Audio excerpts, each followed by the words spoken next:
అందరికీ నమస్కారం. మా స్మార్ట్ కిడ్స్ పాఠశాలలోని ఈరోజు మేము ఎంతో ఘనంగా సంక్రాంతి సంబరాలను నిర్వహిస్తున్నాము. ప్రతి ఇయర్ కూడా మేము ఇలానే సంక్రాంతి సంబరాలను నిర్వహిస్తాము. ఆ సంక్రాంతి యొక్క పండగ విశిష్టతని, దానిని ఎందుకు మనం 3 రోజులు జరుపుకుంటాము, భోగి, సంక్రాంతి, కనుమ, దాని యొక్క విశిష్టతని మేము పిల్లలకు వివరిస్తూ ఈ యొక్క పండగ యొక్క విశిష్టతని ఎంతో ఘనంగా వివరిస్తూ ఉంటామండి.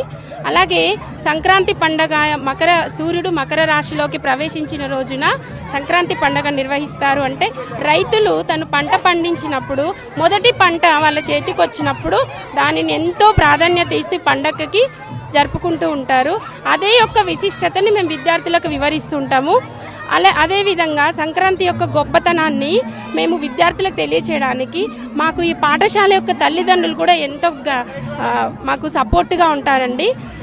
ఇలాంటి విజయానికి మాకు అందించినందుకు మా పాఠశాల కరెస్పాండెంట్స్ కృష్ణ చైతన్య గారికి ధన్యవాదాలు తెలియజేసుకుంటాను. ముందుగా అందరికీ సంక్రాంతి శుభాకాంక్షలు.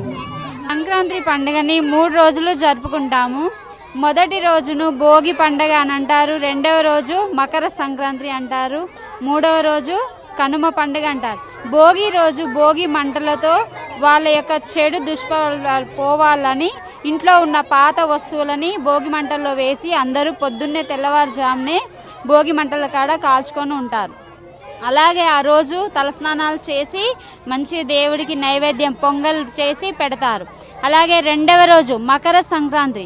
మకర సంక్రాంతి అంటే మకర రాశిలోకి సూర్యుడు ప్రవేశించిన రోజు. అంటే ఉత్తరాయణంలోకి, దక్షిణార్థం నుంచి ఉత్తరాయణంలోకి ప్రవేశించిన రోజును మకర సంక్రాంతి మనం రోజు జరుపుకుంటాం. అన్ని పండుగలకి తిథులు ఉంటే ఈ మకర సంక్రాంతి మాత్రం ఎలాంటి తిథులు ఉండవు. అంటే సూర్యుడు కేవలం ఉత్తరాయణంలోకి ప్రవేశించిన రోజు మాత్రమే ఈ పండుగను జరుపుకుంటాం. ఇది కనుమ పండుగ. 3వ రోజు కనుమ పండుగ. కనుమ పండుగ రోజు పశువులని శుభ్రం చేసి వాటిని అలంకరించి అలాగే పొంగల్ తయారు చేసి దేవుళ్ళకి పూజ చేసిన తర్వాత ఆ పశువుల మీద చల్లుతారు.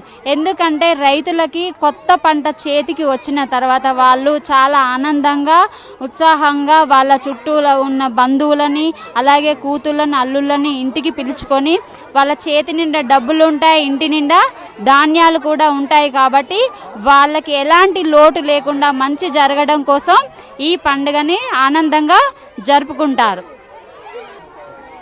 ఉపాధ్యాయులకు అలాగే విద్యార్థులకు అందరికీ ఈరోజు సంక్రాంతి శుభాకాంక్షలు. స్మార్ట్ కిడ్స్ పాఠశాల